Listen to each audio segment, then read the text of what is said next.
Good evening and welcome to the Taft City Council for Tuesday, April 2nd, 2013. If you would please be reminded to turn your cell phones off if you have them so that we're not interrupted. Tonight we will begin with the Pledge of Allegiance led by Councilman Dave Knorr and an invocation by Scott Pearson, First Baptist Church. Please rise. Ladies and gentlemen, if you would join me, please, as we salute the flag of these United States of America. Salute and pledge. I pledge allegiance to the flag of the United States of America and to the republic for which it stands, one nation, under God, indivisible, with liberty and justice for all.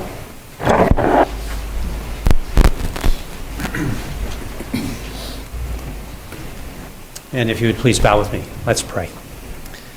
Heavenly Father, we thank you for this beautiful day. We thank you for your grace in our lives.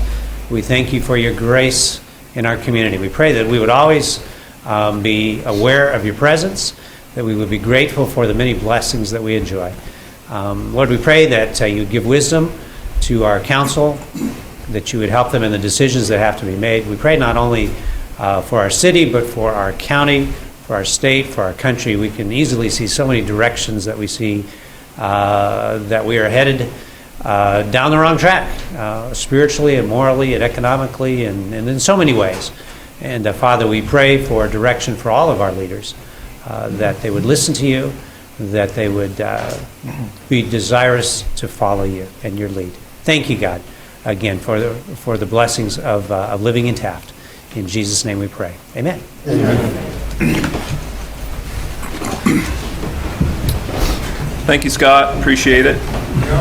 And thank you, Mr. Knorr. It's always nice to hear the Pledge of Allegiance to a full room. I don't know if you guys noticed it or not, but it sounds so much better when there's people here. So, Indeed it does. Thank you. May we have a roll call, please? Mayor Linder, Here. Mayor Pro Tem Cryer, Here. Councilmember Miller, Here. Councilmember Knorr, Here. Councilmember Waldo. Here. Thank you very much. Item number 1 on the agenda tonight is special recognitions, and I have a couple of certificates that I would like to present tonight. The first one is that the City of Taft is recognizing the services that National Health Services provides to folks here in the county, and this certificate of recognition, the Taft City Council of the City of Taft hereby recognizes National Health Services, who is celebrating its 35th anniversary of providing medical and dental care to the less fortunate residents of Kern County rural areas. It's signed this day, April 2nd, 2013, by myself and all 4 council members.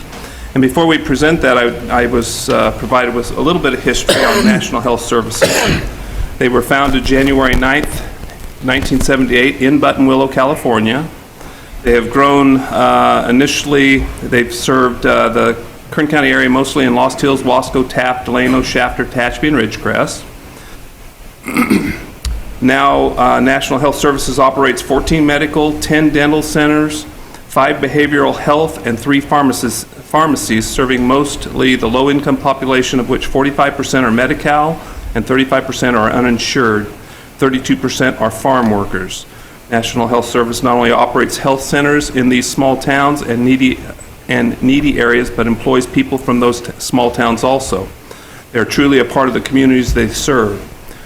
We see anyone at the health centers, they see anybody regardless of the ability to pay, and in most towns and areas are the only provider that some patients can come to without being turned away because of insurance or income status. And we really appreciate the fact that I believe we have some folks here tonight. No? Okay. They tried? Okay. All right. So anyway, I'll just so people show it or see it. And again, we appreciate the services of National Health Services. The second certificate is a certificate of appreciation and gratitude from the Taft City Council of the City of Taft to David Couch, Supervisor, Kern County 4th District, for his commitment and leadership in making Taft and the surrounding areas a better place to live. It is, again, signed today by myself and all 4 council members, and I don't know if there's anybody here from Mr. Couch's office.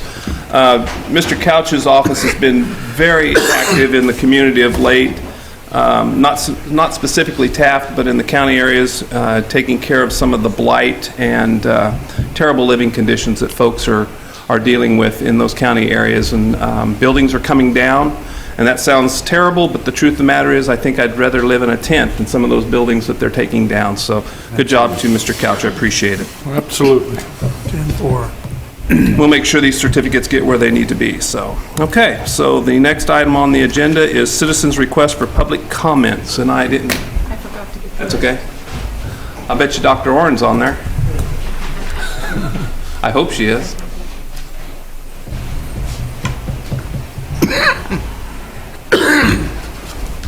Thank you. Oh, okay. Then we will begin tonight with Lodima Hatch. Got to read the statement. Oh, do I have to? All right. This is the time and the place for the general public to address the city council on matters within its jurisdiction. State law prohibits the council from addressing any of the issues not previously included on the agenda. Council may receive comment and set the matter for a subsequent meeting. Please limit your comments to 5 minutes. Lodima Hatch, and she's speaking on community gardens. Right, Mr. Mayor and council members, on behalf of Community Gardens, hopefully tomorrow night the Planning Commission will approve your Arbor Day at our site, the gardens, and the persimmon tree is our hope. And the children coming from the school will be exposed to the garden as well, double exposure. Saturday, we're having our Spring Into Garden from 9 to 12. There'll be vendors from multiple places, 10 or 12. Come check out how many boxes we have rented, 34 this year. Wow. 2 are empty. So we were really going. The firemen even rented 3 night before last. So 3 shifts, 3 boxes. So I'll be curious to see what they're cooking. It looked like peppers and greens. But come on down, bring the kids. There'll be flyers in the school up through 2nd and 3rd grades to motivate. They'll be planting pumpkin seeds or taking home a pumpkin seedling already started by the FAA club. And they'll be there to help. They can actually dig in the dirt a little. When is Arbor Day again? Arbor Day will be the 24th, is my understanding, Wednesday. But the Spring Into Gardening is Saturday, April 27th. Okay. So they're both at the community garden site. Not this Saturday, I'm sorry, April 27th. 27th, okay, Right. got it now. So come on down and check us out. Very good. Thank you, Mrs. Hatch. Next person wishing to speak is Kathy Oren with the Chamber of Commerce and Visitors Bureau. Well, hello. It's wonderful to be here. I have a lot to tell you about. We just today sent in the first installment for our fireworks. That means we are committed to fireworks because that money will go bye-bye just like the fireworks. If we don't give it the next installment. So fireworks is a go for July 3rd. I just came from a fireworks committee meeting and we are very excited about all that has come in. We want to thank Councilmember Noor for his generous first inaugural donation. My pleasure. We're very sorry that it wasn't doubled, but the election went the wrong way, so we have no control over that. So, Cruise Night is this Friday night on Center Street, starting at 6 o'clock, and we welcome anybody who would like to cruise up and down Center Street. It's our first Friday activity, and I'm hoping that there will be no rain, so that it will be able to happen. It's finally getting to be the kind of weather that one thinks about cruising during. Our next Saturday, April 13th, is the Seroptimus Garden Tour. If you've never done that, you need to do that. It will start at Old School on Center Street, and you will get your maps there. This is always the signal of spring coming to Taft, and you always get a sense of, I'm inspired. I think I'll go home and dig around in the dirt. And I know my husband's saying that's not true in our family, but it is for most people. And so it's a wonderful activity. And of course, we know the Seroptimists do so much for our community. Saturday, April 20th, that's the next Saturday, the Rotary Health Fair will be happening at Buena Vista School, and that will be happening from 8 to 12. Always great. They always have people there that you can consult with on different health issues. It's a wonderful service that is done by the Rotary Club. As much as it pains me to say that, the Rotary Club does a wonderful job with that, yes.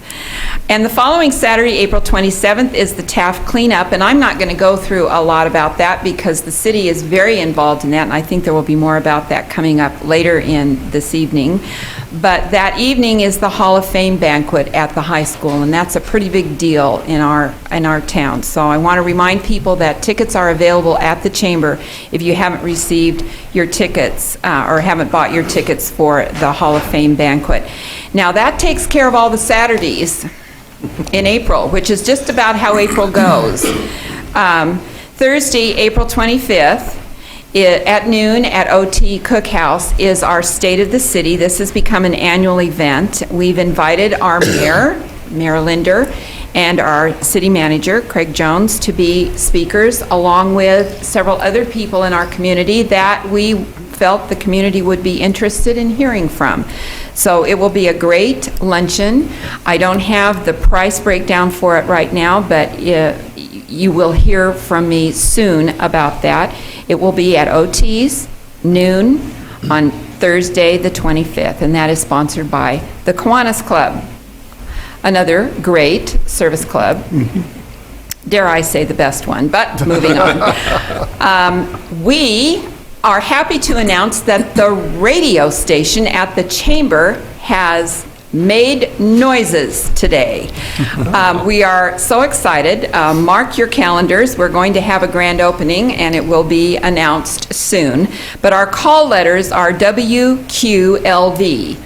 Don't know why that is. It doesn't make any sense to me, but it's at 1610 a.m. on your radio dial, and we will be going through the airwaves pretty constantly while we get the bugs out.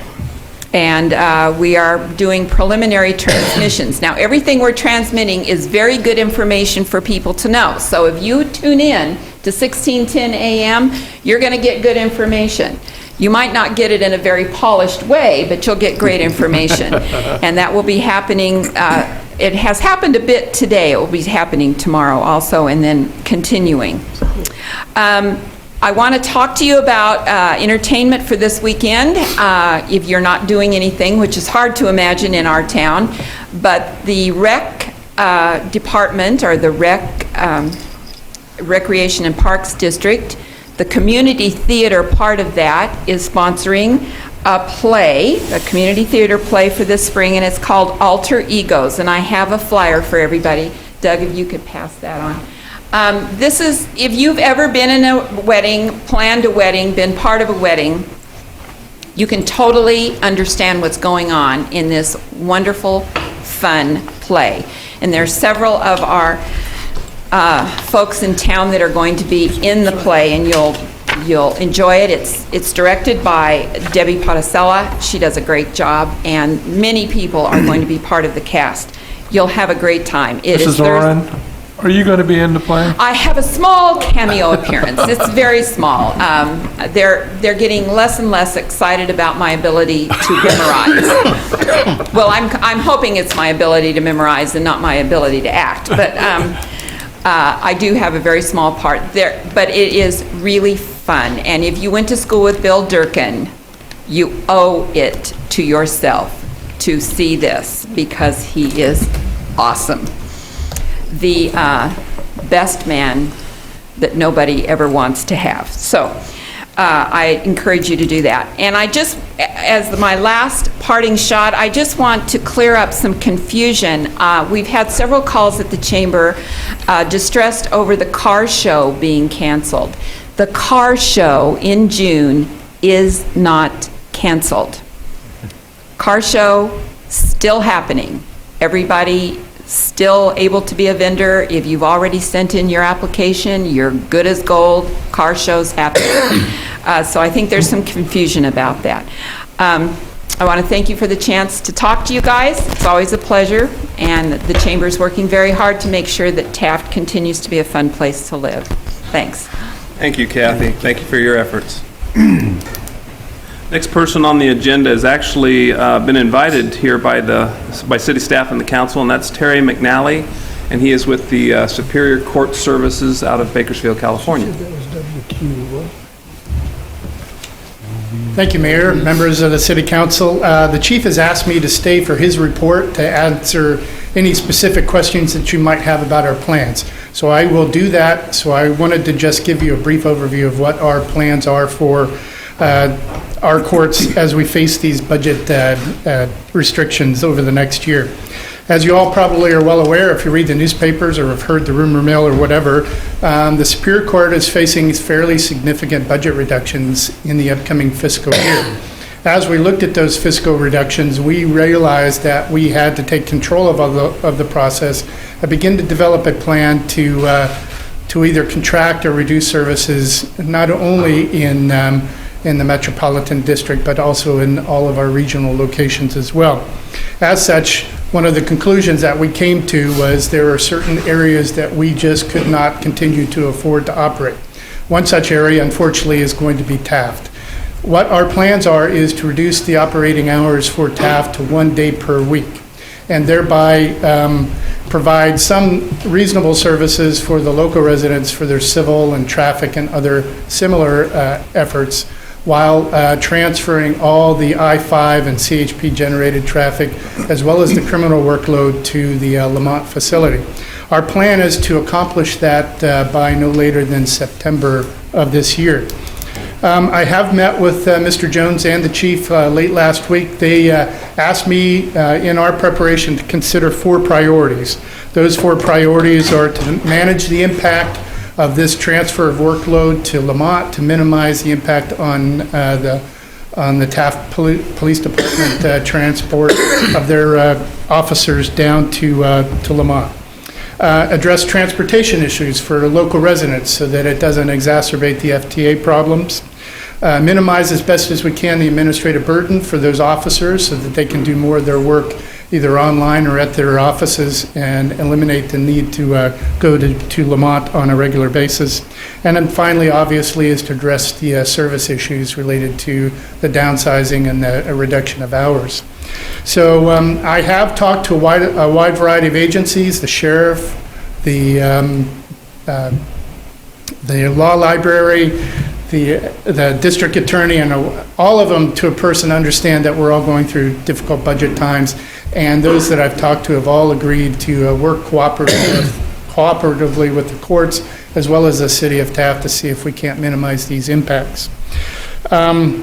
Further, I think we have a real opportunity, as the old adage goes, necessity is mother invention. I think we have an opportunity to leverage technology to address some of these service reductions, and we're certainly willing to consider some of those ideas, and we'll be working with not only the chief but the local court and also our technology advisors to make sure that we can utilize some new technologies to help out with things. So that's my overview, and I will sit down and wait for the chief's report and then answer any questions that you might have. Thank you very much. Very good. Thank you for being here tonight, Mr. McNally. Next item on the agenda is council statements, non-action. Mr. Knorr. Thank you, Mr. Mayor. It's interesting that we would have Kern County courts here to talk to us about the closure of the court. One of the things that I've been thinking about lately is you cannot pick up a newspaper without reading about the negative effects of AB 109 to the law-abiding citizens of the state of California. The positive effects all happen to be on the side of the bad guys, the dirtbags, those who would victimize the honest citizen. They will be rotated quickly through county jail. There's no money or no place to put them. So they have become more brazen. They know that they won't spend much time behind bars, if any. Things they used to do only at night, they do during the day. That's a consequence of AB 109 prison realignment. I don't know if you all heard the interview with Kern County Sheriff Donnie Youngblood, and basically he said that, ladies and gentlemen, we're cleanup. We are called to a location after a crime has been committed. There are not enough of us to be everywhere to prevent crime. And you have to take more responsibility for your own safety, the safety of your family, and the safety of your neighborhoods. And that means situational awareness. And the one thing that we can all do is be more aware. Communicate with your neighbors. Be more cognizant of who's moving through your neighborhood at what time. If somebody looks suspicious, they very well could be, all right? And don't ignore those things. If there's elderly in your neighborhood, talk to the elderly. They're going to be less apt to be able to take care of themselves. See what you can do to help them. Make sure they know who you are. Make sure that they have somebody to call who is close by and not just 911. If you have the wherewithal and the capabilities and the skills, then I would suggest that you arm yourself and become proficient in the use, understanding the liabilities connected with firearms and their uses. Tasers are a good alternative for women. If you're not comfortable with carrying a firearm or using a firearm, they have tasers that are not very expensive and they're easy to use. They are non-lethal and they could very well save your life or prevent a crime and keep you from being a victim. The financial situation in the state of California is not going to change anytime soon. If you read the article about the ankle bracelets that they put on sexual predators, the fact of the matter is we haven't known the truth for quite some time, but the truth is they are very ineffective. And many, many sexual predators get out and they know how to circumvent the effectiveness of those ankle bracelets and they go on about their dirty deeds. All these things are happening to you, the law-abiding public. So take more responsibility for your own well-being. Don't go to the teller at night to get money. It's a bad idea. Don't go at night to the grocery store by yourself. Go with somebody else. Take a look around the neighborhood. Don't leave your purse in the car and your car unlocked. Don't be an easy target, because more and more of those cockroaches are running around, and it's not just after you turn out the lights. So I would suggest, and I know you have all read about it and thought about it, and that is the way things are going these days. With budget cuts, there's going to be fewer police on the street. It's going to take longer for them to respond. If they're going to have to go to Lamont, our local police officers, in order to take care of things, then we're going to have either increased costs for overtime, which the budget cannot allow, or we're going to have less coverage and less protection. So be a friend to your neighbor, be a partner, take advantage of the opportunity to have more to do with your financial and your well-being, because it's going to be incumbent upon all of us to take care of each other until such a time as the finances help us take care of the police problem. So that's all I have. Thank you, Mr. Mayor. Thank you, Mr. Knorr. Mr. Miller? I really don't have anything special other than in this particular deal about the court. It's just another hit on Taft, and it's people in faraway places think they know what's best for us over here. And I don't know if we had a whole lot of input on this decision, but it certainly affects not just the city of Taft, but the whole west side. And that's 25,000 people over here. And it's going to disrupt quite a bit of us. So it's just, one of those decisions like the KFC closing. It was making money, but somewhere else it was going broke. So Taft supported the courts. We support businesses here, and we continue to do that. But we get to continue to look upon as that type of child, and it's just disappointing. So that's all I have, Mr. Mayor. Thank you. Thank you. Mr. Waldron? I have nothing, thank you. Thank you. Mr. Cryer? Thank you, Mayor. Yeah, it seems like, the state's supposed to be our friend, supposed to be here to help us. We pay our taxes, and personal taxes, a lot of our property taxes go there, and a percentage of our sales tax. But I can smell another tax increase coming. Really. They go ahead and It'll be a fee. AB 109, they pass that, so the criminals go out. They're taking the courts from us because there's no money. I was wondering, did the state take money from the county courts, seize their funds, so we have less money, can get the money here? Why did they cut the secret? Why did we find out after the fact they chose it? There's some questions there I have some concerns about. But I see that they're creating all these problems here with the criminals, different rules and regulations, taking the courts away. But people be hungry, want to go ahead and pay the extra. Well, the state comes and say, if you go ahead and pay another 2 or 3% sales tax or increase our personal tax by another 5%, we'll give these services back to you. People be happy to have it back. But why do we have to go hoarse from the state to increase taxes in order to get our services back? We're already paying it already. There's got to be other ways, revenues are out there that we can go ahead, the state could, and keep the services. Like they always cry out, well, we don't pay the increase, we're going to take our fire department away from us, or our police department. We're the taxpayers are suffering.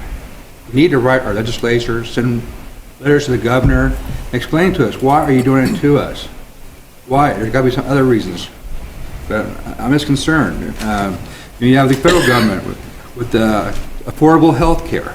Reading a paper in California is going to go up 62% more for an insurance premium with the Affordable Health Care Act coming up, 42% in other states.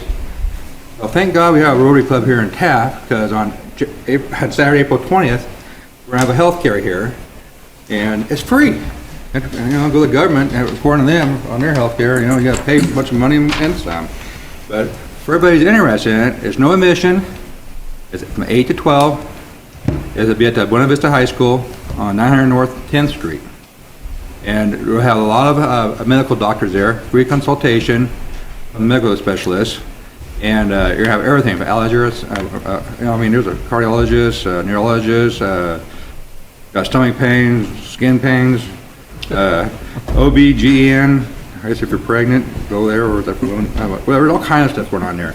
But if you want a comprehensive blood chemistry panel, $50. That's all it costs. Go anywhere else, still $500, $500. You want a mammogram, $75. But there'll be a lot of things for the children there. There'll be like a black rodeo for the children, safety helmets.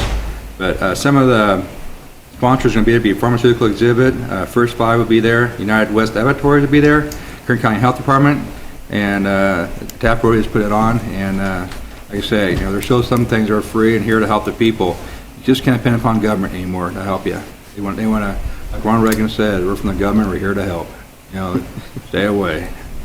But that's all I have to say. Thanks. Mr. Mayor, if I could, to add on to Mr. Cryer and the health fair, Dr. Tang is actually our local Dr. Tang is actually the heading this whole project up with the health fair. And he had told me the other day that he had gone to a health fair in Bakersfield, and it was all vendors selling something, and there wasn't any doctors there. And he has, in Taft, he has 12 different specialist doctors coming over here, and many of them you can get a free consultation. That's pretty good. So thank you and kudos to Dr. Tang and the Rotary Club for putting on this health fair. Very good. Thank you, gentlemen. We're going to move on to department reports. Chief Whiting, would you like to start off? Sure, why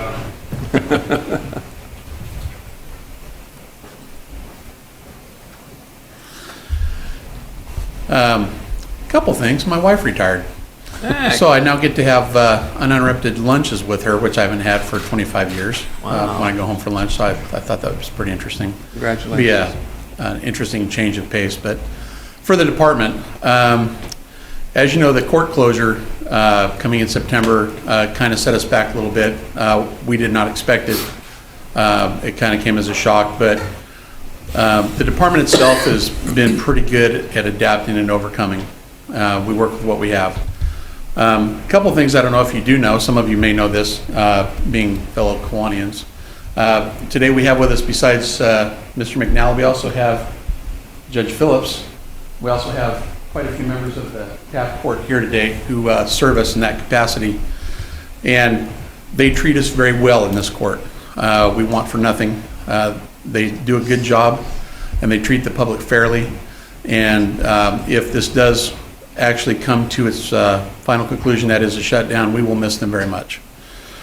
For the department, though, I can tell you that after some discussions with the Sheriff's Department, they are going to continue transporting our prisoners for us. mainly because we book about half as many as they do from the substation and the CHP. So it does not do them a disservice to not pick up their prisoners as along with our prisoners and take them over to Lamont Court. So we won't have to transport them there. Also, the District Attorney's Office is going to work with us on signed complaints so that we don't have to actually be there in Lamont every day. We'll help mitigate some of the driving costs and personnel costs. We don't have to actually send an actual physical officer over there. We can send a community service officer over there to take the complaints and the filings and the things that we need to take over there. And the actual signing of complaints can occur in a different medium than we're used to now. So we're going to mitigate a lot of these things. But if we actually have to go and testify, we're actually going to have to physically send an officer over there. So there's going to be times we will go to Lamont Court. There will be no way to get around it. Also, the biggest fear has been failures to appear. We believe that this is going to cause quite a few additional failures to appear. When that happens, if it continues on and on, I think the judge can speak more to this, that eventually he has no choice but to put a no bail hold on them to get them to stay put through what we call the revolving jail system now, especially if it's harder for them to get over to Lamont to show up. And when that happens, you'll start seeing some demographics change for the sheriff. Right now he has a 75-25 split. That is 75% of his inmates are unsentenced. The remaining 25% are sentenced. But the more that he has to take on unsentenced prisoners in the form of FTAs with no bail, his demographics change. That might move closer up to the 80 percentile mark, which means there's less room for people to do their time. And that will probably at some point equate to greater amounts of people doing less time. And that will just add to the frustration. Closing courts is not a good thing on any level. Not here, not in Lake Isabella. But we're going to do what we can to mitigate that. We like working with the county and the courts, and Mr. McNally has been outstanding in his response to us. And he's doing everything he can to help mitigate this, but his hands are tied too.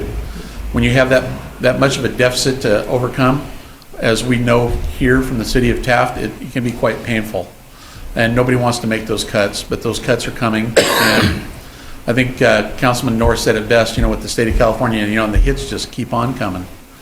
Makes you kind of wonder what's next with the state of California. I said this earlier in the week, and I meant it as a humoristic approach to the problem, but that is, I don't know why we just don't hire our own judge in our own courtroom, and we'll keep the money ourselves, and we've got our own prison. We can certainly house them, and we'll just tell the state to go away. I wish it were that simple, but it's not. I'd second that motion. So, anyway, if Mr. McNally has anything more that he wants to address, or if you have any questions for us, we're glad to take them at this juncture if you wish. Gentlemen? I believe for me it's painfully clear what's going to take place, so I have no additional questions. Thank you very much, though, for the offering. Mr. Cryer. It's sad that we just find out a week or so ago. Why weren't we notified sooner? There was talk of it, so we had a little more input into it. And I understand there's a chance in the future that the court will come back in the future if there's funding later. That's unknown by me. That possibility, and say if the governor gets his tax increase, what he wants to do, it sounds like to me, to get this stuff back to normal. Will that come back? Yes, I'm sorry. Again, Terry McNally with the Superior Court. Yes.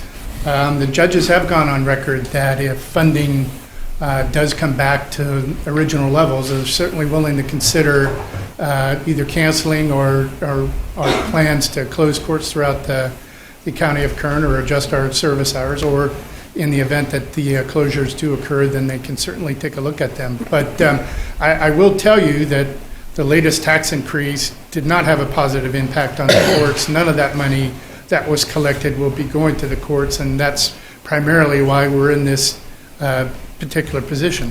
The other decision by the state that caused us to make these decisions was we are a very conservative court, as Judge Phillips will tell you. We manage our money wisely, but unfortunately the savings that we had accumulated to mitigate these impacts was swept as well. or we would have probably not had to make these drastic of decisions. So, it depends on whether you're pessimistic or optimistic. I have been optimistic in the past, but at this juncture, until we start to see some move of additional revenues through improved economy, et cetera, I think we're at least probably a year away from seeing any additional resources come to the courts. And from that standpoint, I don't want to raise false hopes. My fingers are crossed, and I'm certainly hopeful that we don't have to go through with these, but at this juncture, our plans are pretty much on track, and we're looking at a September closure unless something positive does occur in the very near future.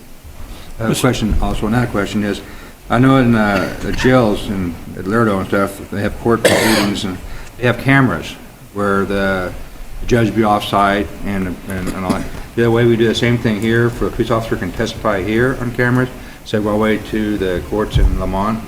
That be possible? Yes, I think there is the ability to consider that as an option. You're talking video arraignments, which Right. other courts do.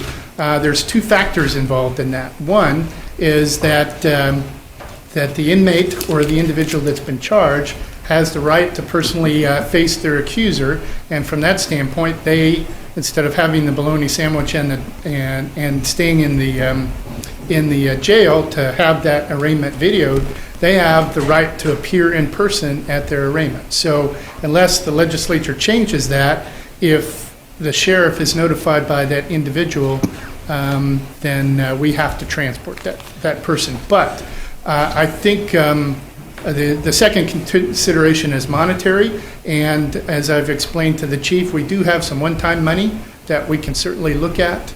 We have new technologies. We're using video for things like family law, mediations, et cetera. So where there's a will, there's a way. The issue is we also have responsibility to the Constitution and the rights of those individuals that are involved in the process. How about the police officer testifying here on video camera where the prisoner's there in Lamont? Would that be, or does the prisoner have the right to face the accuser in person, or he has to be there physically? Constitutionally, right now, that's not an option. Okay.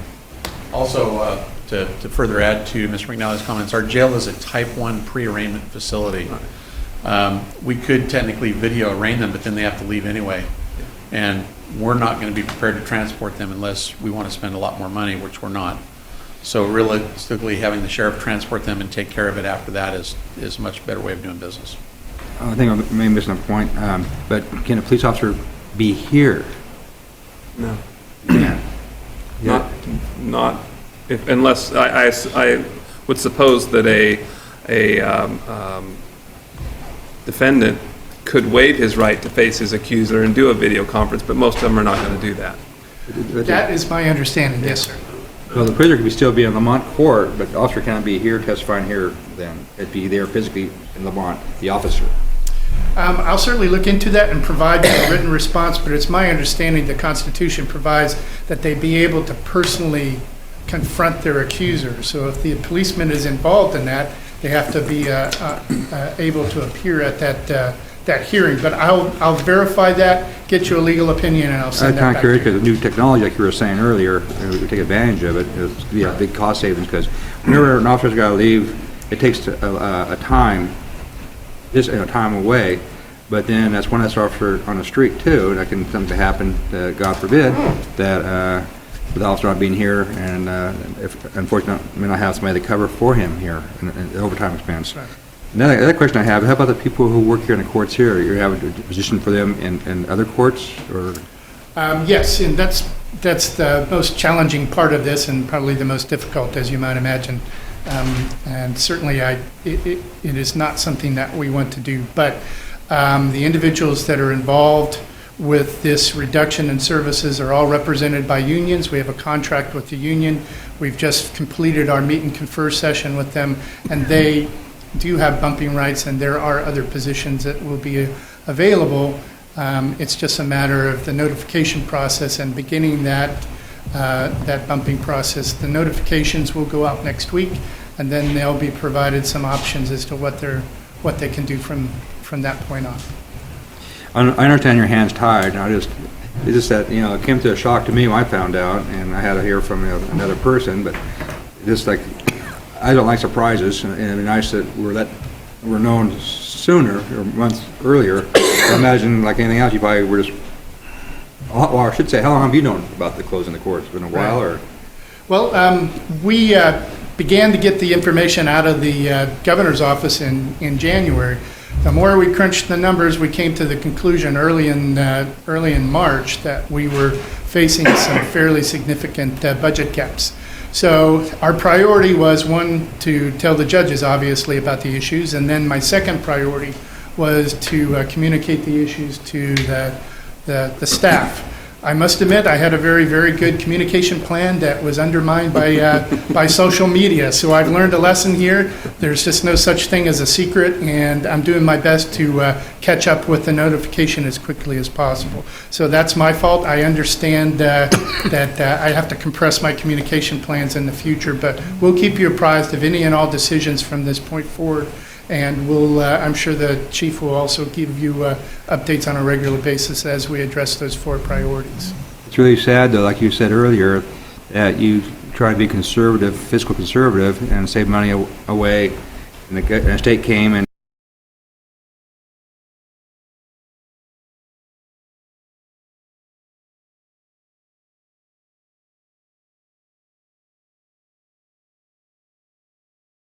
the fiscal year's out, so they don't lose any of it. There's no incentive to save money.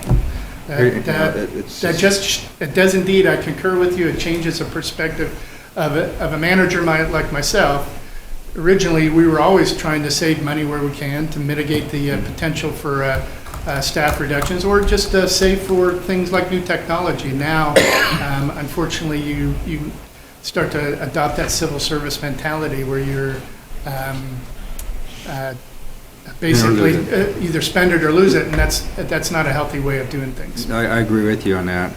Was that money, was that not entitled to Kern County, that it was given to the courts? Or was they can take it, you assume that every county gets so much money from their court system, that they can do what they want, but apparently it's not the case. Well, the legislature and the governor control the purse strings of all state agencies. As of 2000, we're now a state-funded agency, so they have the ability to decide what they want to do with those resources. Now, we're in the midst of trying to convince them that their decisions will adversely impact Taft and all the other communities, like LA has had to reduce 10 court locations. Fresno completely closed all their regional court locations. So we're trying to impress upon them that their decisions are making it genuinely difficult for people to get their day in court. Hopefully, we'll begin to make our impact known, and we'll see some positive decisions in the future. Is there anything, if the citizens of Taft or the West Side, if there's anything that they wanted to do, is there any advice you could give them as far as the state level, who they could reach out to? Right. That's a good question. And I think that's one. Some of us believe that the courts have been impacted by these decisions more than other state agencies. And I think that's because there's a perception that courts don't have constituencies, unlike the other agencies that are out there. So you really don't need a court until you need a court. And you don't understand that until you have to go there. And there's very few people that are, with the exception of filing services and attorneys, that go to court on a regular basis and want to be there. So my thought is, if you're impacted by a court closure or reduced access, you need to know that people that are making the decisions are making their decisions because they've heard from other constituencies. So if you've been adversely impacted by this decision, you need to make your legislators known. Whether passing that information on to our local legislators, I think that's a very good idea. I can tell you that's one of the first things we did. Right. And I think Supervisor Couch, the first time that we broached the subject with him, he began to make those calls. So I think it's always good, not only to hear from people like yourself and me, but the people that are impacted. So as you go to Kiwanis and all those other service clubs, or you're out at the car fair and you're lamenting the problems of a court closure, it's good to get letters from constituents that go to those legislators. Good advice. Mr. Miller, did you have comments? Yeah, well, you answered the question that other courts, regional courts, are closing throughout the state. You said Fresno has no regional courts in any. That's correct, yes. They've moved all their court services into the metropolitan Fresno area. Is that effective in September, or is that effective now? That is effective, I think, as we speak, and they're closing their regional courts as we're talking. You're basically laying off are going to lay off the folks here in Taft. How are you going to bring people back for that one day that you have planned to open? And what staff are you going to be using for that? A portion of the staff, not all of them, will be relocated to Lamont. What we will do is draw from the Lamont resources to cover the 1 day per week in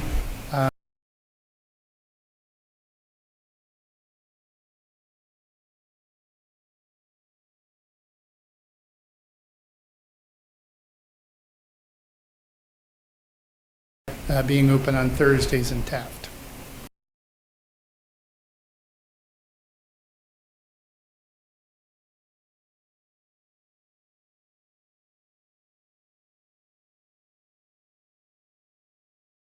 There's no public outcry on this.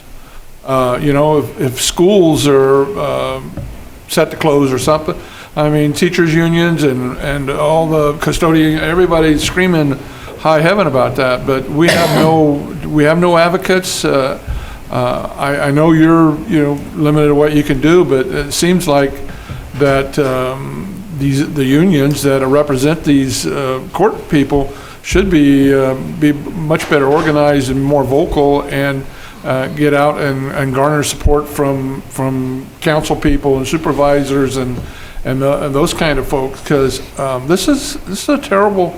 We're going through some terrible times, and just cutting I know everybody has to take a cut, but I just want to know from you, sir, and I appreciate very much. You don't have to be here tonight, and we understand that, and we appreciate you coming over here, because you didn't have to come here, and we're not intending to beat you up and don't shoot the messenger kind of thing. But all I want to know from you, sir, is that you did everything that you could do to minimize the impact on Taft. That everybody else took a hit, the Bakersfield court, you did everything that you could do before we had to close our facility down here and impact this community in a bad way, because this is going to make everything so inconvenient for our residents. Like I said earlier, 25,000 people on the west side, and now basically we're having to get in the cars and try to find transportation, and there's no easy way to get to Lamont. I mean, we can't get on a transit bus and get over there, and so there's no easy way to get over there and to get back. So it's not convenient for us at all to go to Lamont. So I guess a saving grace is that at least we'll be open one day for certain things, and thank God we still have Judge Phillips here and he knows the community, and he knows our officers, and he knows the people, and we're more than grateful to have Judge here. But I just want to know that you did everything you could do before it came to Taft came on the chopping block, as is Lake Isabella. I will tell you, when we were discussing our options, Taft was always at the bottom of the list, and we just got to the point where we felt that there were no other options. But more importantly, you have my commitment to work with your chief and your city staff and the sheriff and whoever else wants to get involved, that not only will we do our best to mitigate these impacts, we'll work with them and figure out new mechanisms to make sure that whatever service impact is as least as can be done relative to things like having to drive to Lamont, et cetera. But it has not been an easy decision. That's just it has not been an easy decision. And I will tell you that we've done everything we can think of to squeeze every turnip, the blood out of every turnip, to reduce our costs. But we will certainly work with your chief to make sure that we do the best that we can to make these And on the other hand, whatever we can do on your behalf, to try to squeeze more money out of the state to stop this bloodletting for the court system, whatever they're thinking up there, this is really putting people's lives in danger here, and the inconvenience to the right of a speedy trial and all the constitutional rights that we have enjoyed. It's terrible. So I think whatever we can do to help you, sir, is. And I appreciate that offer. Thank you very much. We're a small community and a small city council here, but, we like to think we have some clout somewhere, so whatever we can do on your behalf, just please kindly let us know. I appreciate that. Thank you. That's all I have, Mr. Mayor. Thank you, Mr. Miller. Mr. Waldron? Well, a lot of good things have been asked and talked about. I'm concerned too with what part of the public are we going to lose to relocate. I hate to lose any residents. Judge, will you have to relocate? He already lives in Baker Village. You're asking if I'm going to move, you probably don't know I did. Oh, I didn't know. No, I didn't. Yeah, I'm not living up on the hill anymore. Okay. And that had to do with the transportation of a 10-year-old at the time. Gotcha. Back and forth to school more than me, so I commute out here. As far Judge, as- if you're going to talk, you need to, can't hear you.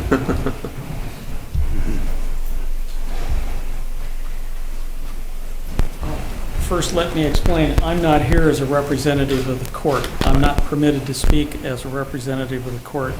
When you're a judge and you work in an organization, you give up your First Amendment privilege. So the only official word you can get is from Mr. McNally. In terms of relocation, we've got a number of employees who will have bumping rights, but as has been explained to me by one of them, because I'm not privy to the union negotiations or anything, but that if they bump somebody and that person's job is in Delano or in Ridgecrest, that's where they would have to go. Now, obviously, for the jobs that they've got and the money that they're making, it's probably not cost effective to take that. So unless they can they can bump somebody who's in Shafter or Bakersfield or Lamont, that's the only ones that would be practical for the people who live out here on the west side. I'm more concerned about them. The drive for me actually will be a little shorter. I'll get to have lunch with Judge Witt again. I started in Lamont, and he and I are friends from 40 years ago. So for me, it's not near as much of an impact. And obviously, financially, it's easier for me to deal with it. I'm driving out here now, and the commute is not a major expense for me, but it would be for my employees. For them, I don't know that any of them would relocate. They live here for a reason, and I don't think that they'd want to move. So I don't know that you're going to lose any employees, but what you are going to lose is the income that they would have had and spent here in town if they choose not to relocate. In addition, and Dr. Oren can probably speak to this better than I can, you're going to lose traffic. That would be people coming in and doing business at the court who would come in and utilize local services. And I don't know how much money a month that represents that we end up generating just, by those people being here, stopping and having lunch and things like that. I don't know how much there'll be a loss there, but there will be a loss. There's no doubt about that. Dr. Oren, as I said, probably could give you a figure as opposed to what I can do. But this is a decision, just so you don't feel out of the loop, Mr. Cryer. This was set as an agenda item for an all-judges meeting, and the date that it was set for, I had an eye exam. And as some of you know, I got a torn retina and was off work for a month. And so this was with my retina doctor, and it's not one that is easy to get since he works out of Santa Barbara. So when I got the notice by computer of the meeting, I indicated I couldn't attend because I had to go to this doctor's appointment. I didn't pay too much attention to the agenda because of that, because I wasn't going to be there anyway. Later on, after that, I find out that one of the agenda items is the closure of the Taft Court. It was set on a date when Judge Witt was on vacation and I was going to the eye doctor. So neither one of us actually were there. The other judges thought it would be probably a good idea to let us speak, and I did. My opinion was that they should continue to do what had been going on, which was as Terry once described it, death by 1,000 cuts as opposed to amputating a hand. Unfortunately, that was not the way it went. The Taft Court's a loss, and the only way it'll reopen is if the tax base picture gets a whole lot better, because there's going to be costs everywhere that are going to have to be addressed. And I know Judge Humphrey has indicated, at least in the reporting that I heard, and I'm assuming that he's right and he's right, that what she said is if they get it back, they'll reopen it, and that's my hope. But I agree with Councilman Noor that the economic outlook is not real good for that happening. So for however long it takes is how long it takes. For me, I will be in Lamont. And just so you know, the choice of Thursday is serendipity and has to do with a Kiwanis meeting that occurs on that date. As a practical matter, that's probably not the best date for us to choose for a number of different reasons, and probably Mondays, because most of the stuff that they want us to do that we would keep here occur on Mondays anyway, already calendared. So that may be the date. But that's in flux. I don't know what we'll do with that. I was surprised in one thing I heard in the paper, and I'll have to ask Terry about this, and that is that all of the highway patrol tickets will go to Lamont. My understanding was that if it's a highway patrol ticket and some scofflaw like Paul Linder gets a speeding ticket, that he would get to come here. And I'm not sure if they've made that split. Terry, is that the That would be our plan, Judge, is if Oh, okay. CHP writes a ticket in there for a local resident, then we would calendar that at the local court. So it's Okay. something I have to work through with the local Okay. CHP. I have talked to the CHP up in Fraser Park and Fort Town, but I have yet to contact the Putnam Willow location. I'll do that shortly. Okay, so that would mean anybody on the west side, any of the communities out here, if they got a ticket, they could come to the local court, which would be more convenient, unless they want to go to Bakersfield. They're certainly welcome to do that. They have a right to do that as far as the code. But that's what's coming. I saw a report somewhere that there's actually a date set that hadn't been set when I left on vacation last week, and it was September 6th. I believe it's the 9th, Judge, Ninth? which is the second Monday in September. Okay. First one being a holiday. Makes sense. But that's what I had heard. I was aware of what was going on and addressing the judges on, let's see, it was the day the Kiwanis Club wanted to celebrate my birthday. And Mr. Linder can explain how I reacted to that. Yeah. But Now I understand. well, and Orchel, you need a better set of informants, because when I went to the Kiwanis meeting that day, Chief comes up and says, do you know what's happening with your court? And I'm like, sure, let's go talk. And of course, I'm not the public spokesperson. I'm not supposed to divulge any of that, and he already knew, so I didn't have to divulge anything. But it's because apparently Councilman Couch was doing his best to get people in Sacramento lit up so that they would talk about more money, because that's really what it comes down to, is more money. And the person who holds those purse strings is Jerry Brown. And at some point, the courts may have to take the position that they're going to spend the money anyway, and that the state has to cover it because we're an equal branch of government. I don't know if it's going to come to that. If it does, we may see the state of California going the way of the city of Stockton, because that's where it looks like we're going. I mean, I'm an optimist with a lot of experience, so I'm a lot more pessimistic than others. But unfortunately, that looks like where it'll be. Can't argue with the trend. It's a mathematical certainty. Yeah, it really is. Let's quit passing laws, take a 1-year sabbatical on it. I think our state would do real well. If I may, Mr. Mayor, just a quick reflection. What's going on here, ladies and gentlemen? This has been happening in the state of California for 2 decades. Yeah. For 2 decades, we have been building the great job-killing machine in the state of California, wanting to be on the forefront of the elimination of greenhouse gas and protections of the environment when everybody around us is not. way out in front to a point where we have driven over 1 million private sector jobs out of the state of California. Once you drive the private sector out, which is your tax base, the public sector will follow. These people are victims of the fact that that money, that private sector tax money, is gone. It now resides in Texas, it might be in Wisconsin or Michigan or several other states, but it's no longer here. There's only one way to turn this around. It's not by more taxes. We're the highest income tax paying state in the United States. We have some of the highest gasoline taxes, the highest sales taxes, and property taxes. More taxes is not the answer. There's only one thing a government can do, and that is create an environment that is conducive to private sector business. That's it. That's all you got to do. You do that, and then entrepreneurs in a private sector will come in and they will create jobs, and then it's just a matter of sit back and gather up the money. At that point in time, then the public sector becomes healthy. That is the only way to make it healthy. Okay, there it is, basic finance 101. All the smoke and mirrors and all of the shell game crap that has perpetuated Sacramento for the past 2 decades is responsible for what is happening today.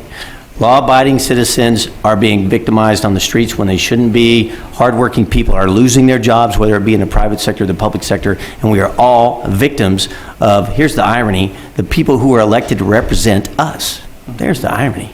Until they turn around, this will continue on a downward spiral that will not stop till it hits bottom. Thank you, Mr. Mayor. Well said. Thank you. If I can answer anything else? Thank you, Judge. Judge, I'm glad you brought up the fact about the economics of all the folks that visit the court. Then they tend to come, and that's court officials and police officers and whoever shows up. And some guy off I-5 that got a ticket, and then he's on his way home, he stops by downtown, has a bite to eat, get some gas, whatever, get a soda or whatever. It's the economic impact. It's also that we're facing here too with the closure, and you don't think about that when you have a court.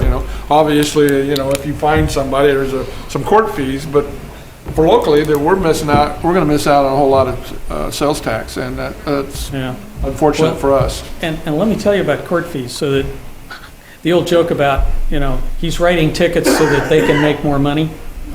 If he writes a ticket and I impose the minimum fine, which, as one of my clerks pointed out to me today, is now $118. That's a $10 fine. City of Taft gets part of the $10. The other $108 are fees generated that go to the state. Okay? So when they talk about that, it's like they're not getting anything. They're not getting enough to pay their officers from traffic tickets, even DUI fines, because the portion of it that goes to the state is overwhelmingly 90% what disappears. And it's for court construction, court security, penalty assessments, all of that. So, and unemployment benefits. Judge Phillips and Mr. McNally, I really appreciate you being here tonight, and I just had a couple of statements. First of all, I see the folks out here, and those are the faces that people need to see, and I would like to ask all of you that are with the court system to please stand. You would, please? And you're on camera right now, and I'm willing to bet that all of you have children, grandchildren, dependents of some type, and that's the face that's being affected by this also. So the criminals are getting the good deal, and our hardworking, tax-paying people that show up for work every day are taking the brunt of it, and I'm sorry that that is happening to you. I hope you all find a place. I don't envy the fact that you may have to drive to Lamont or Shafter or Bakersfield. I'm sorry that happens, and we don't want to lose you because I'm guessing you all live here in Taft. Yeah. So I wanted to make sure that the people out there see your faces, that if they sit on their haunches and do nothing for you or for anybody else in this town, we're going to end up losing the DMV. We're going to lose the health services that's up here off of 10th Street. We'll eventually lose every state or county funded service at the expense of the employees, but also at the expense of the people that need those services. And I just wanted to tell you, thank you very much. I've been to the court system, and you guys do a wonderful job, and thank you for your service.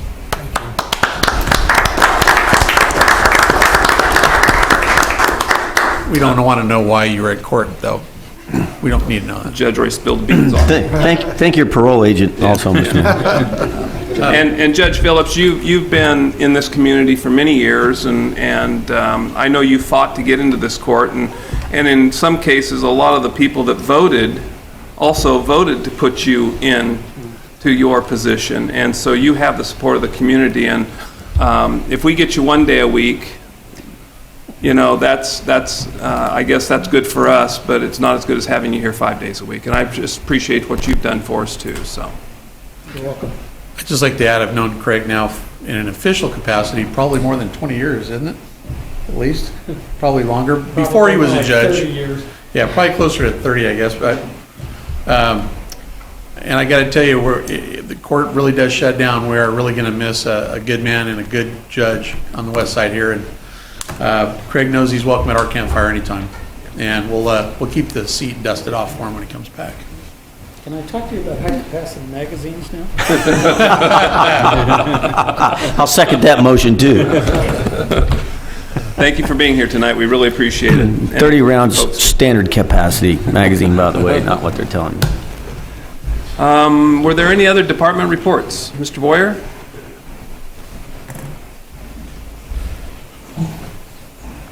Good evening, Mr. Mayor, council members. I'm just going to turn on the laptop here and the projectors. Just take just a second.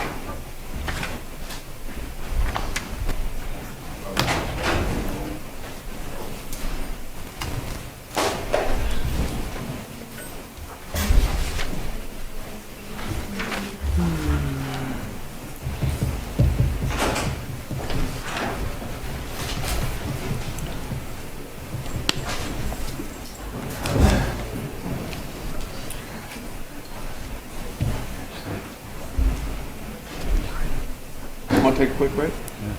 It's coming right on. Whichever you want to go. Do any of you need to escape for a moment?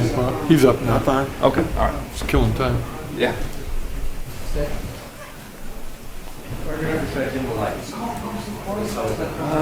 I don't know what would be best for him. Thank you. Thank you. Good luck. Yeah, a little better. Chain reaction. It's going to Oh, get, yeah, it's a trickle-down effect, no doubt. Okay, good evening. I just wanted to give you all a very quick overview of the conceptual design that we have for our long-anticipated website. This right now is a bare bones site, so we'll be putting on the meat on this thing over the next week or so. Our staff is going to be trained on Monday on how to utilize this site, and then hopefully it'll be up a few days thereafter, very shortly thereafter. But just to give you a very quick overview, of course, we have our homepage. All of these types of things we're going to be able to customize, calendars and so forth. City government, we have a section for agendas and minutes. Boards and commissions, our planning commission is going to be on there, as well as oversight committee and so forth. City council, a variety of documents are going to be out there for folks. Going to the departments, I'll give you a quick example. For instance, city clerk. If I go down here, under administration, city clerk, they can frequently ask questions is on there. You can request a public record, request application for appointment, if I put that up there.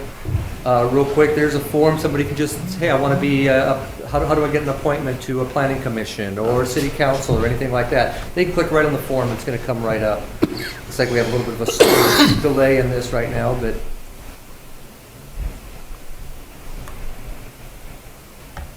while that form's loading up, I can go to another page.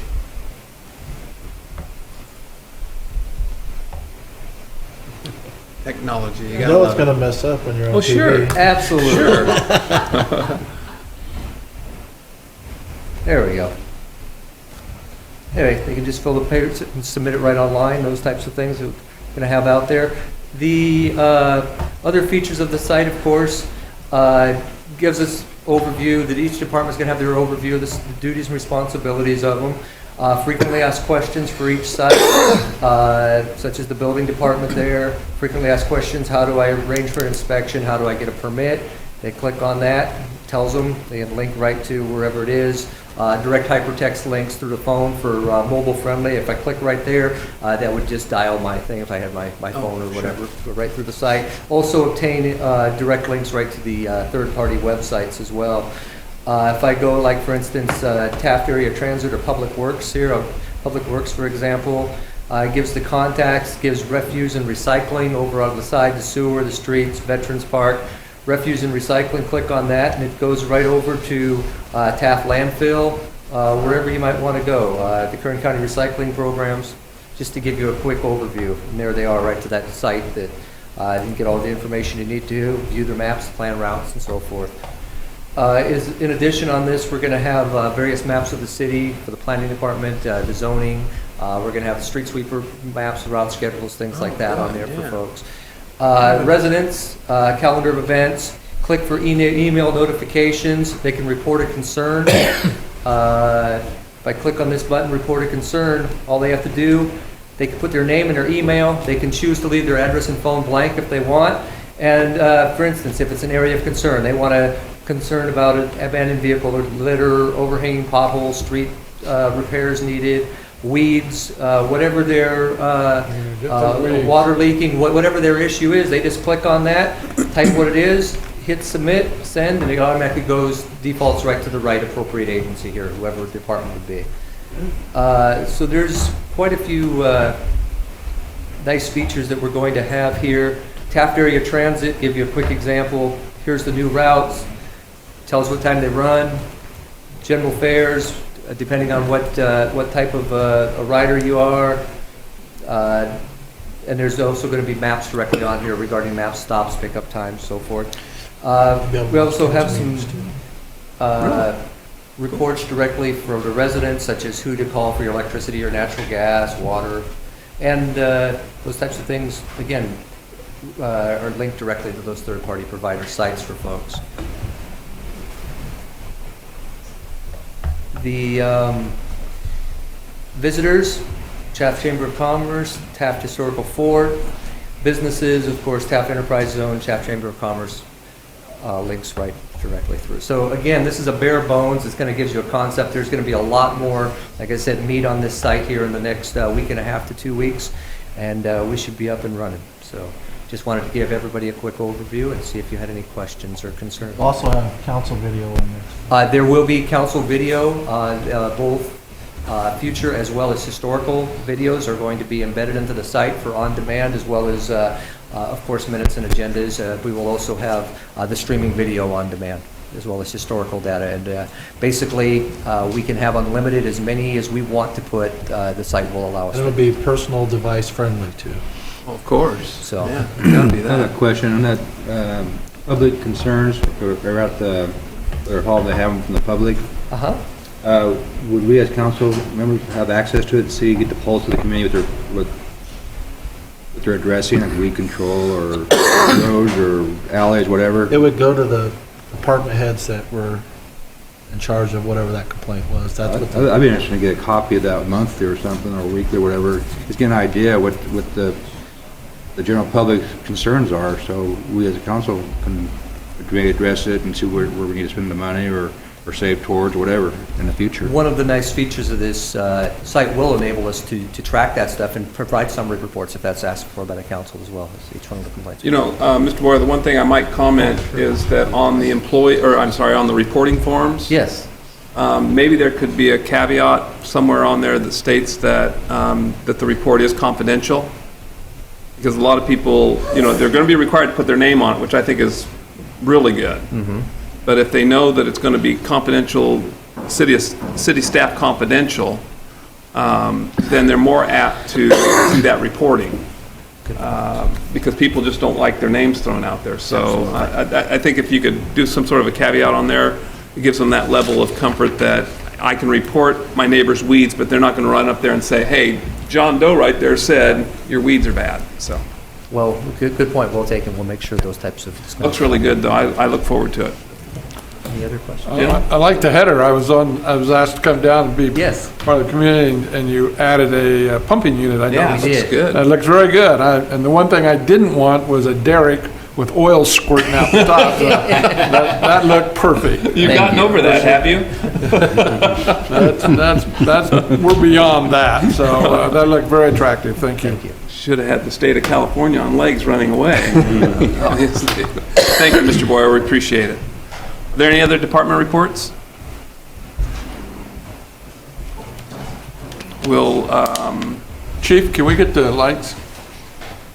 What will the TAPC.org? cityoftap.org, I believe. City of Tap. Maybe for the department. No, it's not really a department report, it's just an update on planning commission activities. We will consider tomorrow the discussions with Pizza Hut regarding their exterior colors, so that's on the agenda. We have, the site plan from the hotel is on hold until the staff receives the necessary materials for processing it. So I think it's the last, maybe the renderings or some of the elevation materials that has not yet been submitted. And the third item is that Commissioner Fleetwood has resigned his position this week, so there is now a vacancy on the Planning Commission. It's unfortunate. I don't know what the circumstances are. And I want to let you know that the Family Dollar Store has a soft opening in 2 days on the 4th, and they will have their grand opening on the 13th of this month. And I would like you to strongly consider putting us on an agenda, a date, so that we, the Planning Commission, can get together with you. I mean, I've heard so many positive things over the last couple months, and I've been very excited to be a part of it. And this little kick in the teeth, we need to work around it. And we have the resources, we have the faculties that we can make the best of a bad situation. And joining together is our greatest asset. And if we can work together, we will have greater success than us working individually. So, if you can put that on your agenda and inform us, I know that all 5 of us were able to, and now with Mr. Fleetwood no longer a part of it, I'm sure the 4 will still come. Okay, I appreciate it. Thank you. Thank you. Thank you, Ron. Do we need to give direction? Are you working on a joint Planning Commission City Council meeting? Future agenda request, I guess you guys Yeah. can request that. I would We can make it happen. I would request that. The last one we did was very productive, and I think we need to do something. Concur. I assume we have accepted Mr. Fleetwood's resignation, so for the folks out there, it was a perfect example, but you can still contact the City of Taft if you're interested in being on the Planning Commission. I know we're going to make a public announcement and put something in the paper, I assume. Tonight. There'll be a period of time, and maybe it's already started, so here's your chance if you want to be a part of making something happen in Taft. Put your name in, call the city down here, and they'll direct you on how to apply for it. Thank you, Mr. Mayor. Thank you, Mr. Miller. On the joint meeting, one thing that I might request is maybe a representative from the council and a representative from the planning commission and myself get together, because we really need it. Whatever you guys are going to discuss has to be agendized for Sure. you guys to discuss it. Sure. And I would almost suggest that we have it on a night that the Planning Commission meets. Wednesday night? I think that would make good sense. Yeah. I think it's a little smaller venue. I just think that would be a good idea. We'll come to them. Could do it after June, hopefully. I don't know, we might not want to wait that long. Wouldn't be able to make if you're it. gonna- Yeah, Wednesday'd be a bad. Well, we could call a special meeting on any day, I would say. okay. Well, then my suggestion is we'll poll the council, we'll poll the planning commission, and we'll find out what day would work best, and we'll do a special meeting if we have to. Maybe at a different venue that can accommodate it. Yeah, yeah. Okay, good. Our last joint meeting was held 4th. Okay. All right, very good. We kind of skipped around there a little bit, but I'll move on to city manager statements. Mr. Jones. Thank you, Mayor. Just wanted to point out that Brent Moon, can you come up for a minute? I want to introduce you from... Everybody knows Brent. Well,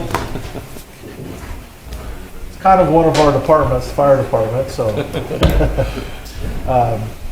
Do you have anything that you could share with us on the fire department? Hate to put you on the spot. Well, glad to be here. You know, we want to be more involved than we are your fire department. And, you know, I've been to a few city staff meetings and things, and I've always tried to have, always tried to be available I hope you all have my number. I'll try to make that available. If you ever have a question or a concern, please give me a call, and I'll try and work with you directly. And, so far I think things are working fairly well, and if there's anything different, please let me know. We're making a few changes. Hopefully, we've got some SAFER grant money, and we will have additional staffing on the west side. We're adding a third position to the Maricopa Station, the Fellow Station, and McKittrick Station. Hope to have that completed during this summer, during the fire season. And then the plan is to maintain that staffing from now on. Well, I will say, of all the departments the city has, I don't think I've ever got a complaint from the fire department. I was just kind of thinking about that. I'll you take guys it. do a good job. I'll take it one step further. I happen to know your response time is extremely quick. And I hope you got the 3 or 4 dozen cookies that I dropped off because I was the cause of that response, indirectly. But, I test these backflow devices on fire lines. Right. And I notified the owner. The owner was supposed to notify everybody. And so I get out there on a Saturday morning, I start cranking these valves down. I hear the sirens go off, and I go, "Ooh, I hope nothing bad's going on." And they rolled up to me because when I triggered the valve, it triggered the sequence of events. And so I had 2 engines roll out and got to meet everybody and told them sorry. And I dropped several dozen cookies off later as an apology. But no, the response was incredible for it to happen that fast. And that's whether your house is on fire or an alarm's going off. You guys do a great job for the city, and we really appreciate it. Thank you. Absolutely. A year ago, my husband was, I had to call 911, and I wasn't home.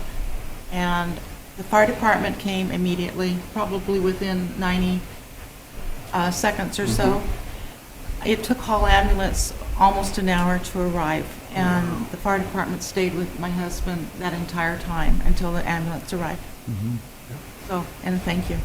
Well, we do our best. Hall's Ambulance is transporting people, and there are times when there is no ambulance available.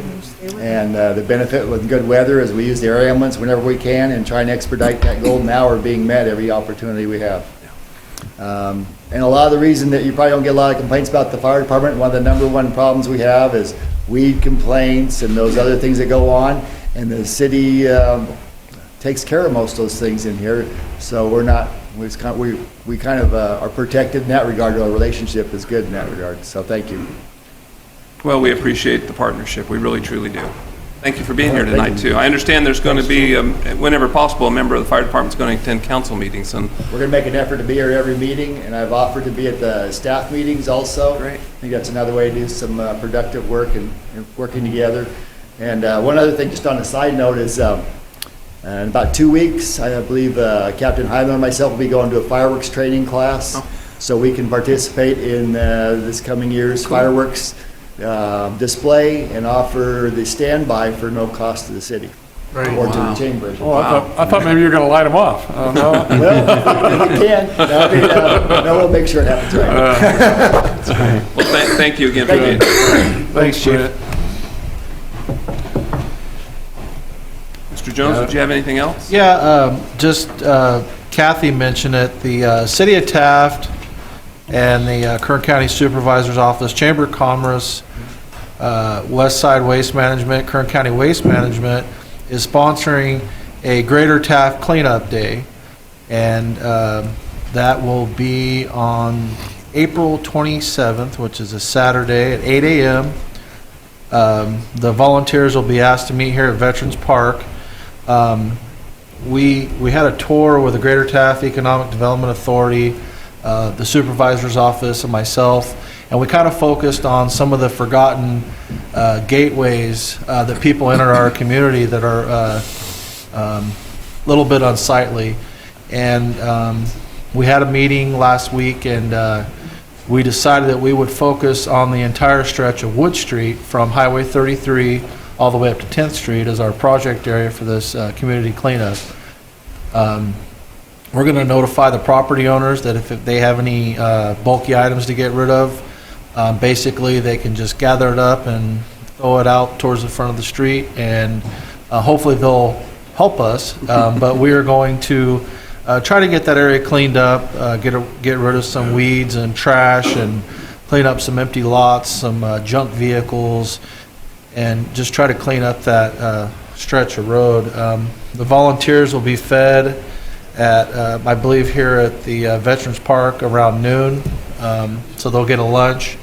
The City of Taft, tonight, one of their agenda items is for you guys to bless us with $300 for some contributions towards this, whatever they may be. Westside Waste Management will be donating gloves, some trash bags, and I believe some T-shirts. Of course, Bob Hampton will put out the bins and provide some of the trucks and stuff to pick up the trash bags, and the supervisor's office will be contributing some funds, and I believe they'll also be out to volunteer to help. So should be a fun day, and it'll be nice to get that area cleaned up, and we plan on doing this every quarter. And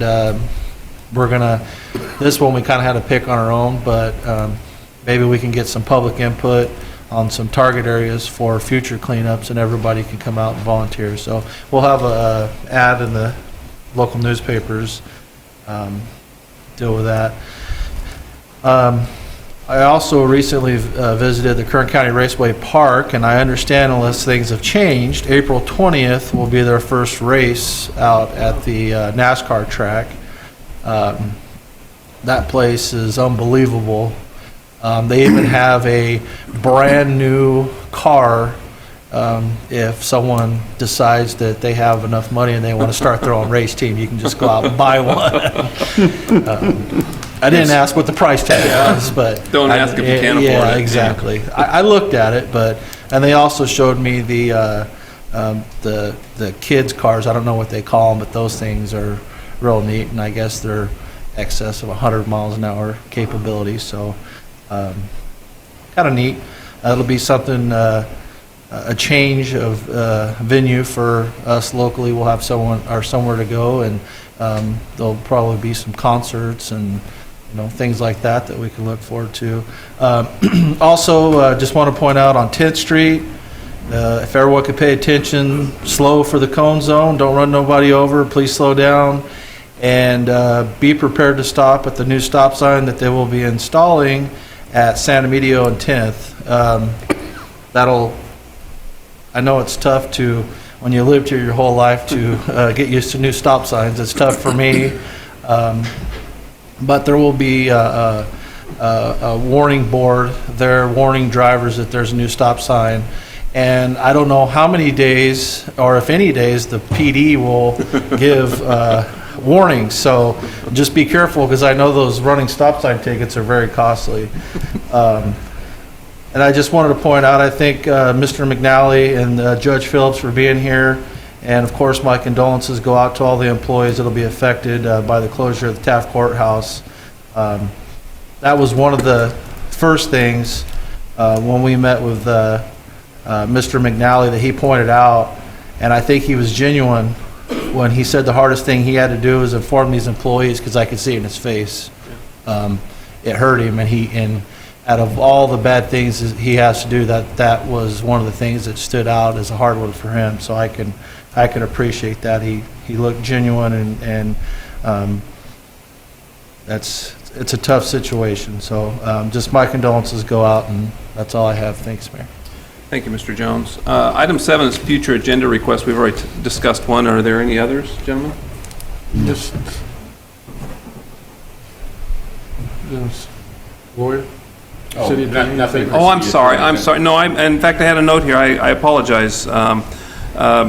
Dennis Cole is not David Prentice. As you notice, there's a different face sitting here tonight. He's standing in for David Prentice. And I'm sorry, Dennis. I wanted to introduce you and let folks know who you were. Thank you. I appreciate the opportunity to be here, and it is exciting hearing all the things that are going in the city of Taft. No additions from the city attorney tonight for your agenda. Thank you very much. All right, so are there any other agenda item requests, future agendas? Nope. The way we do made a strong letter to our favorite governor about taking the money away from the Kern County court system. I think that would be appropriate. You also want us to write a letter to our legislators? Yeah, I think it should be the same letter to all of our legislators. And, yeah.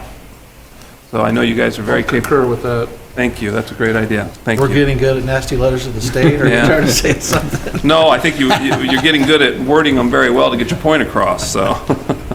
Well, it's a shame that we have to write those letters. Yeah, but at least I think if we don't protest somewhat, then they're just going to think that it's okay. And I think it's important that they see that. And I really urge the public to do the same thing. Absolutely. When we're paying taxes, the city itself, we support pay taxes and the citizens.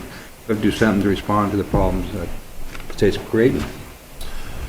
I think that's another idea. I don't see Mr. Boyer in here anymore, but perhaps there needs to be a link on our website to our legislators.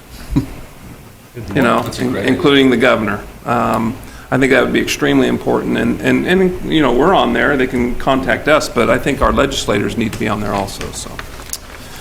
Okay, gentlemen, thank you very much. We're going to move on to the consent calendar, items 8 through 14. All items listed on the consent calendar shall be considered routine and will be enacted by one roll call vote. There will be no separate discussion of these items unless a member of the city council requests specific items to be removed from the consent calendar for separate action. Any item removed from the consent calendar will be considered after the regular business items. These include item number 8, which is the minutes of the March 19th, 2013 regular meeting. Item number 9 is payment of bills. Number 10 is a resolution of the City Council of City of Taft initiating proceedings for landscape maintenance district number 2013-1. Item number 11 is agreement with NBS for assessment increase for landscape and lighting district and formation of a landscape and lighting district number 2013-1. Item number 12 is contract amendment for Geographic Information Systems, GIS consulting services. Item number 13, consider terminating the agreement to provide limited surface mining inspections and permit services between the City of Taft and County of Kern, and that's simply because the City of Taft can do it themselves. Item number 14 is to consider executing an easement agreement with Bright House Networks LLC to allow installation of a broadband cable television and digital services delivery system across city property. They're going to put in a trunk line so that our industrial park can get internet access. And that's it. So items 8 through 14, does anybody wish an item to be removed? I'm glad Kathy Orrin didn't hear that. You keep quiet. Seeing none, I would entertain a motion to approve consent calendar items number 8 through 14. Motion. Second. We have a motion and a second. No discussion. May we have a roll call, please? Councilmember Norton? Yes. Councilmember Pryor? Yes. Councilmember Norton? Yes. Councilmember Walter? Yes. Mayor Linder? Yes, thank you very much. Item number 15, Taft Cleanup Day. Mr. Jones. Thank you, Mayor. The City of Taft, in conjunction with Supervisor Couch's office, Westside Waste Management, Chamber of Commerce, will be sponsoring a community cleanup day to address removal of trash, graffiti, vegetation, etc. in and around the Taft area. Planning meeting has been scheduled to discuss organization of the event, date, time of the event, materials and equipment, targeted areas, and recruitment of volunteers. Staff is requesting approval of $300 budget to provide needed materials for the event. Thank you very much. At this time, I'd entertain a motion to approve an expenditure of $300 for materials needed to assist with the Cleanup Taft community event. I make that motion. Second. We have a motion and a second. Discussion. Mr. Miller? This is going to be an ongoing, continuing thing. Although it's not inside the city limits, it's still the Metropolitan Taft, and helping to clean up those areas only helps the city of Taft. Thank you. Who had the second? Mr. I did. Pryor? Oh, Mr. Waldron, I'm sorry. Sorry. Never criticize a volunteer, and make sure you feed them. That's all I'd like to say. Very good, very good. Mr. Knorr, comments? No, I would applaud the decision for the first area of cleanup or the target to be the travel corridors into our community. First one of several. Makes all the sense in the world. So I believe that we're on the right track. Thank you, Mr. Mayor. Thank you. Mr. Cryer? No comment. And I have none either. May we have a roll call, please? Councilmember Miller? Yes. I'm sorry. Councilmember Walter? Yes. Councilmember Norton? Yes. Councilmember Pryor? Yes. Mayor Linder? Yes. Okay. Item number 16, Safety Committee Setup. Mr. Jones. Thank you, Mayor. On December 18, 2012, a safety committee was reformed, and the policy adopted states that the committee consists of 2 council members with 1 alternate, the city manager, police chief, and a representative from the Kern County Fire Department, battalion chief. 2 members from the public appointed by council. Council members appointed were Cryer and Miller, with Linder the alternate. Staff would like to implement the committee with a meeting in mid-April. However, the 2 public members still need to be appointed. Very good. And I guess we were supposed to bring some names, some suggestions. Is that correct? Mr. Mayor, I have 2 names. Mr. Miller, would you like to report those names? One is Don Maxwell. He's the curator, well, I don't know if he's curator, but he's West Kern. He's the Oil charge of Museum. volunteers. Charge of volunteers. And Bill Wickwire, who's in charge of the Need Center, have both indicated that if appointed, they would serve. Good. Are there any other? Mr. Mayor, I would like to nominate, if you would, Darren Walrath. Mr. Walrath actually called me because he heard the discussion during city council meeting, and he called me and asked me if perhaps that's something that he could lend a hand with. Mr. Walrath is currently a safety professional for a longtime business partner in this community, Chevron USA. He's also a former emergency response professional. He's highly active in off-road racing in support of youth, and he has been there when my son needed him, my family needed him. I got to tell you, his heart is in the right place, and his eyes are very sharp when it comes to safety and the application of real-time industrial safety. So he is also here and has been here all night long. Mr. Walrath, I would like his name on the list, if you would, please. Very good. Any other nominations? I have one, Ray Hatch, expressed an interest to be on the safety committee. He's all around town, volunteers, all different organizations, and always seems to be there, the go-to guy, and I think he'd make an excellent person to be on the safety committee. Very good. Any others? Okay, it's not often that we have the opportunity to actually have a choice. First of all, I'd like to appreciate all these people, or say that I appreciate the fact that all these people have volunteered their time and their efforts, and I'm not exactly sure how we should go about this. I mean, I'll take roll, and you give me 2 names. oh, okay. Mr. Walter. That's a tough question. I know it. You have all the names. It's Don Maxwell, Bill Wickwire, Darren Walrath, Ray Hatch. Oh, good. I know it. Can we expand the safety? We put names in a draw names up. We could draw names if that's what you guys would like to do. I would. Well, I'll make it a little easier for you. When I talked to Don Maxwell, he was very reluctant. I almost had to drag him screaming, so I think he's got much to do, but I thought he would make a great member of the committee. He's a longtime TAF president, all-around good guy, but I think he would probably say, well, you got other folks, and then I'll drop my name. So I would ask his name be removed then. I would make the comment, if it would please your mayorship, that 2 of those people who expressed an interest in being a part of that have also been here all night long. I've seen their faces in this audience multiple times as well. It would be my personal recommendation that those 2 individuals be placed at the top of that list as far as their consideration. All right, so it sounds like Mr. Knorr's vote is for Darren Walrath and Ray Hatch. That would be correct. Thank you, Mr. That would be mine, too. That would be Mr. Waldrop's also. That would be mine also. Well, that's 3. Well, I'm sorry, I got to vote for Bill. I mean, he's my guy. And Ray's a former Taft mayor, so I got to go for, I'm sorry, Darren, I got to go for my small club here, former Taft mayor. We need to get Mr. Wickwire on the planning commission. It sounds like we have a consensus that Mr. Walrath and Mr. Hatch, if you're still agreeable, that you would be appointed to the safety committee. Do we need to vote that in, or is it just, it's an appointment, correct? All in favor? All in favor? Aye. Opposed? Thank you, gentlemen, very much, and I will see Mr. Wickwire and Mr. Maxwell and also tell them that you guys kicked him out of the club. No, just kidding. I will Welcome let them- aboard, gentlemen. Thank It doesn't you. mean they can't attend. That's right, that's right.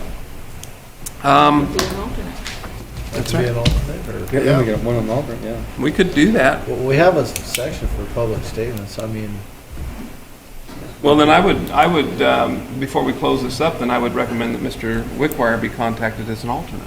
I think that's very reasonable. I would concur. Okay, good. Okay, at this time, the city council will hold a closed session pursuant to Government Code Section 54956.8 for the council to give instructions to its negotiator, Craig Jones, regarding negotiation for real property, an undisclosed location. Ladies and gentlemen, thank you for joining us tonight, and we are adjourned to closed session.